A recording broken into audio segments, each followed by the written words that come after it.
আমার বাসায় সবাই হচ্ছে খিচুড়ি পাগল, তাই তো আজও রান্না হচ্ছে খিচুড়ি। বাইরেও হচ্ছে বৃষ্টি, আর বাসায় রান্না হচ্ছে খিচুড়ি আর মুরগির মাংস ভুনা। এরা সব সময় একটা খিচুড়ি খাওয়ার চান্সে থাকে, সুযোগ পেলেই শুধু খেতে চায় খিচুড়ি। সবারই পছন্দের খাবার, বৃষ্টি হলে তো কথাই নেই। তাই বন্ধুরা, কে কে খেতে চান খিচুড়ি, চলে আসুন আমাদের বাসায়।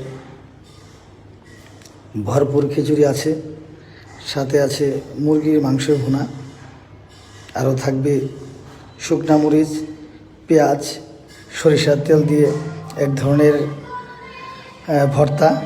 তাই সবাই যে যে খেতে চান চলে আসুন, সবারই দাওয়াত রইল।